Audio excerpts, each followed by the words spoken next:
जय श्रीमन नारायण। ए पर जे टिप्पणी हम करे जा रहल बा रामानुजदास श्रीमान गट्टू वेणुगोपाल स्वामी जी के द्वारा दिहल गयल बा। अध्याय 11 विश्व रूप संदर्शन योग श्लोक 5। पश्य मे पार्धरूपाणि शतशोध सहस्रशः नानाविधानि दिव्यानि नानावर्ण आकृतीनि च। ओम। गीताचार्य श्री कृष्ण परमात्मा अर्जुन समेत हमनी सबके विश्व रूप संदर्शन योग सिखा रहल बानी। परमात्मा कह रहल बाड़न कि अर्जुन हमार दिव्य सार्वभौमिक रूप जौन लाखों अद्वितीय पारलौकिक अभिव्यक्तियन में बा, हमार ब्रह्मांड के रूप जौन कई गो आकृति, कई गो रंग और कई आकार से बनल बा। यही तरह से अर्जुन के कहल प्रार्थना के बहुत हर्ष से स्वीकार करके श्री कृष्ण परमात्मा अर्जुन के आपन विश्व स्वरूप दिखा रहल बाड़े। हमनी के भी अर्जुन की स्थिति में होके श्री कृष्ण परमात्मा के विश्व स्वरूप के सुने, देखे, महसूस करे आ आनंद लेवे की कोशिश करी जाए। श्री कृष्ण परमात्मा आ श्रीमन नारायण के समर्पण करके आपन जीवन सार्थक बनावे की कोशिश करत धरी हमनी के श्री कृष्ण परमात्मा के वचन के श्लोक के रूप में दोहरावे की कोशिश करी जा। पश्य मे पार्धरूपाणि शतशोधसहस्रशः नानाविधानि दिव्यानि नानावर्ण आकृतीनि च। श्रीमद् भगवत गीता का पूरा सार श्री कृष्ण परमात्मा ने अध्याय 18वें के श्लोक 65 से 70 में 8 काम करे खातिर दिले बाड़े। श्री कृष्ण कहले, हम ओ लोगन से प्रेम करनी जो लोग इन 8 बातन के मान तारे। हम ओ भक्तन के हर तरह से रक्षा करब। श्री कृष्ण परमात्मा के द्वारा बोलल गईल संपूर्ण भगवत गीता सुनला के बाद अर्जुन कहले, करिष्ये वचनम त्वा, जेके मतलब बा कृष्ण मैं उही करब जौन आप कही। यही कारण बा श्री कृष्ण अर्जुन के हर तरह के सफलता आ विजय प्रदान करेले। आई परमात्मा के आपन व्रत देई कि हमनी के ये 8 गौ कर्म के पालन करी जा। ई वचन परमात्मा के देवे से बड़न कौनो पूजा तपस्या यज्ञ नहीं। हम 8 प्रण कहब जौन हमनी के करे के चाहिए। आप सब कृपया इन्हन के आपन दिमाग और दिल में सोची। श्री कृष्ण के आपन वचन देवे के ई तरीका में हमनी सबकी कल्पना करे के चाहिए कि श्री कृष्ण का चेहरा खुशी से चमकत बा और खुशी के एहसास करत बा। जय श्रीमन नारायण। यहाँ हमनी के 8 वादा बा। हमनी के पहला वादा, हे श्रीमन नारायण, आपका निर्देश के मुताबिक हम हमेशा तोहार ध्यान करब और तोहार बारे में सोचब। हमनी के दूसर वादा, हे श्रीमन नारायण, आपका सलाह का अनुसार हम हमेशा आपका भक्त रहब। हमनी के तीसर वादा, हे श्रीमन नारायण, हम आपन सब काम तोहरा सेवा के रूप में और तोहरा संतुष्टि खातिर करब।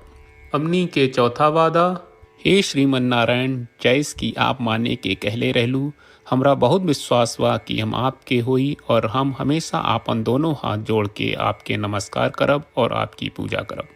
हमनी के पांचवा वादा, हे श्रीमन नारायण, हमरा के तोरा बात माम एकम शरणम ब्रज 1866 याद कहले, जहां आप हमरा के आपन का अर्पित करे का कहा। श्रीमन नारायण, मैं हमेशा तोहरे शरण में रहब। हमनी के छठवां वादा, हे श्रीमन नारायण, हमरा के तोहरा बात माँ सुचहा 1866 याद कहले कि आप हमनी के शोक ना करे का आश्वासन दे रहे बड़े। हम अब और शोक ना करब। हमनी के 7वां वादा, हे श्रीमन नारायण, आपने हमरा खातिर श्रीमद् भगवत गीता के वितरण करके हम सबके कृपा कहले और आशीर्वाद दहले बा। हम वादा करत बानी कि रोजाना कम से कम 1 श्लोक पढ़ब या सुनब। हमनी के 8वां वादा, हे श्रीमन नारायण, आप गीता के पूरा मानवता तक ले गयलू। हम गीता में आपके दिव्य वचन के उन भक्तन तक पहुँचावे के प्रयास करब जे गीता से अपरिचित बा। हे श्रीमन नारायण, हम उई करब जौन तू करे का कहब। हम ऐसन व्यवहार करब जैसन आप चाहत बानी और हम खाली आपका खातिर काम करब। श्रीमन नारायण के रोज आपन वचन देहल कि हम ओइस करब जैस आप कहत बानी, ई अपने आप में बड़न पूजा बा। श्रीमन नारायण करशे वचनम त्वा, श्रीमन नारायण हम तोरे निर्देश के मुताबिक काम करब। सर्वम श्री कृष्ण अर्पणम अस्तु। जय श्रीमन नारायण। पश्य मे पार्थरूपाणि शतशोध सहस्रशः नानाविधानि दिव्यानि नानावर्ण आकृतीनि च। ॐ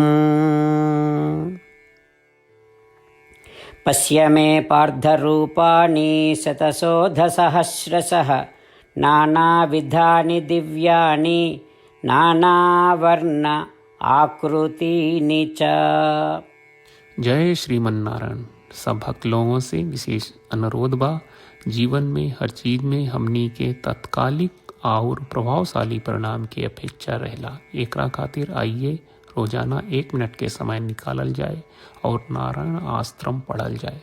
नारायण आश्रम प्राप्त करे खातिर नारायण आश्रम वेबसाइट पर जाई, जो www.narayanashram.org है, और पंजीकरण में आपन नाम और ईमेल दर्ज करी। आपके द्वारा प्रदान कईल गई ईमेल पर आपका एक नारायण आश्रम PDF प्राप्त हुई। PDF में एक रामायण श्लोक, एक गीता श्लोक और एक विष्णु नामम बा। ये तीनों के मिल के नारायण आश्रम कहल जाला। हर व्यक्ति के ये श्लोक के अलग अलग संयोजन मिलेला। जब हर कोई 24,000 भक्तन के साथ रोजाना आपन नारायण आश्रम पढ़त आ सुनत बा, ता हर दिन संपूर्ण रामायण का 1 दौर, श्रीमद् भगवत गीता पारायण के 33 दौर और श्री विष्णु सहस्त्रनाम स्तोत्र पारायण के 24 दौर प्रतिदिन पूरा होएला।